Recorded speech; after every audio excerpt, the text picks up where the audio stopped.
Welcome to another episode of Golden Nuggets Tea and Tales Season 2, powered by Husby, served by Yasha Ahadpour. Welcome to the show. Thanks for having me. Now, Yasha, I'd like to know, what's the biggest lesson you've learned in your career that came from another agent or a colleague? It's not really a lesson, but it's a trick of the trade. Okay. And it's really how to sell lifestyle and how to make the buyer or the investor see where they're putting their money whilst the development is still hasn't even broken ground yet. And it's very difficult to do that when you just take them to the sales center and show them the 3D model. The tricks that I was taught was before you go into that sales center, you need to go to the existing communities that exist today. By that developer or just any? So by that developer ideally, but just any. Okay. And the point of that is to give comparables as well as showcase the kind of things that have happened. And so if I were to sell in a new master plan community where there is completely nothing there, I'd go to an existing community that is there and it's very popular and a lot of people live there. We'll have a little drive around.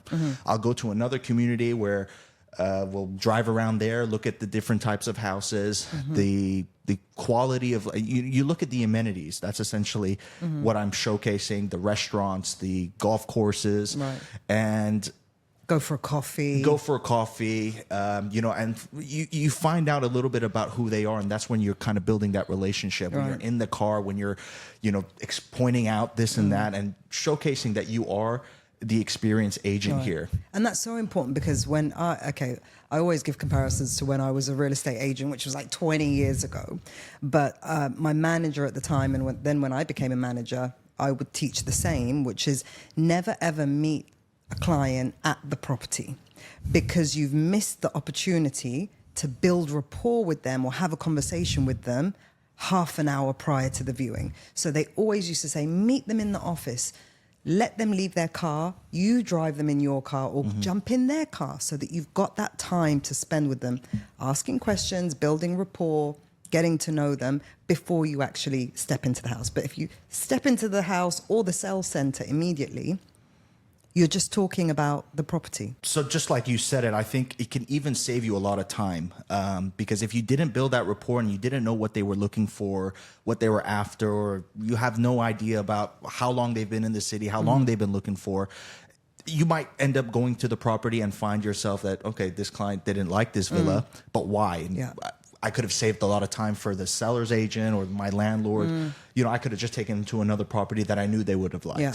And automatically, I think the more time that's spent with an agent, from a buyer's perspective, if I'm spending, well, your little trick of the trade sounds like it's a 3-4 hour episode. If I'm spending that much time with someone, I'm not going to be asking them for a kickback.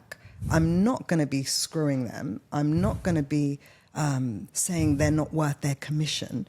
Because I can already see you've invested half of your day, essentially, for free in the hope that I'm going to buy through you, right? Right.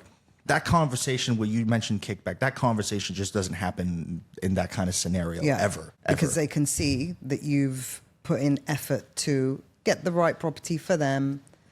It's not just a case of, I'm showing you a list of available units. I'm giving you a flavor of the lifestyle. I'm giving you a kind of future projection, shall we say. Okay. I think a lot of the times when people ask for that kickback, they always seem to think that agent is below them. But the second I start taking them into these areas, letting them know how familiar I am, giving them comparables, this community is this price per square foot, that community is that price, I'm now an advisor. Kind of getting up to them. They're going to look at me as if I'm the same and they wouldn't ask me that. And the idea is not to look the same. You should be above. You are the expert. Right. But our salespeople get a bad rap. They think I'm only here for the buck. And, I do work for the buck. The buck. But, I like I said, I like to do that thing because I like to build relationships. And that's what I really like to do. I like to find out about who they are. Why are you buying here, and how can I? And is it paying off for you? Yes. That strategy. Yes. Okay. Yes, it works. It works way better than just getting the lead and say, meet me here. Because when you go to that sales office, there's so many people there. They get overwhelmed. They kind of just want to get out of there. Yeah. But once they've realized that, oh my God, this is where I could possibly live, their attention really, when I get into that, they're really paying attention into that community. They're really like looking at, because there's like 1,000 houses there. They're looking, I want that one right there by there. Yeah. The conversation and the deal flow is just completely different. So let's say you are spending 4 hours with that person. You're probably only actually trying to sell to them for a half an hour of that in the developer's office. Yeah. But that 3.5 hours or the remainder of the time, what kind of questions are you asking to build rapport with them? I'm asking whether it's their first property here in Dubai, how long they've been here, you know, what made them decide to come here, what are they looking for in a home? Are they looking for an investment ROI kind of return? Are they a numbers people? Sometimes I like to even dig a little bit deeper on, you know, their finances as well. I think it's a lot easier to do that when you're in the car with them.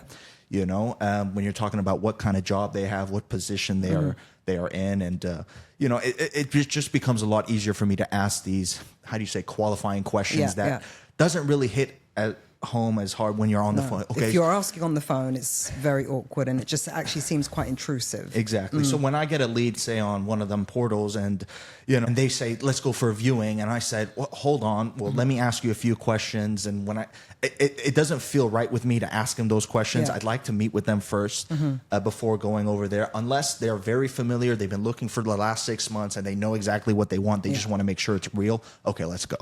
Okay, all right. So if we could wrap this up with the one thing you wish off-plan agents knew, what would that be? If off-plan agents knew, I think, so everyone has this conception that the off-plan agents don't do any viewings. That is untrue. But based on what I just kind of told you, I do a lot of viewings. Whenever I have a client, I'm spending 3-4 hours. Maybe I'm not looking into houses, but I'm definitely looking into communities. But one thing, there's a story I have actually where a buddy of mine, so this is before I was in the off-plan market. I was doing secondary and I was working on the Palm, and I had villas available for both rent and sale. A childhood friend of mine, he asked me, Yasha, look, I know you have villas on the Palm. I've got these clients from Japan that want to come see what's available on the Palm. So I said, okay, leave it with me. You're my friend. I didn't have no expectations. So we go into a few rental properties, show them the houses, and tell them what the prices are. Long story short, my friend tells him, look, guys. No, we like short stories long over here. Well, we do like 3 or 4 viewings on these Palm Jumeirah houses. And I'm telling him what the prices are if they wanted to rent it and buy it. And he said to them, look, you can buy these houses here today, and you'd have to come up with all the money, but you can go to Palm Jebel Ali and buy a house, you know, almost twice as big, more modern, newer, on a payment plan for the exact same price and for the same square footage. He ended up selling 2 houses on the Palm Jebel Ali by doing a viewing on a rental property that I had.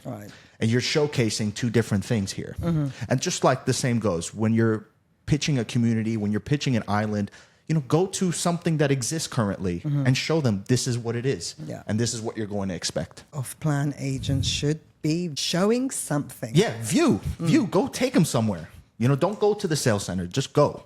Well, even on Selling Sunset, there's my favorite. There's an agent over. I can't remember the characters, right? But she does what I just said, where before going into the villa, they meet outside in a nearby coffee shop, and they ask questions on whether or not they see themselves living in this area, right? Are the parks adequate for you? Are you looking for, you know, what kind of lifestyle are you? Are you by the beach? Do you want to be on the mountains? That's California, right? We don't have mountains here, but it's the same spiel and the same principle, right? So do the viewings, ask questions, build a relationship, and you'll sell more. Okay. Don't just go straight to the developer's office. Thank you very much for that golden nugget. Stay tuned for the next one.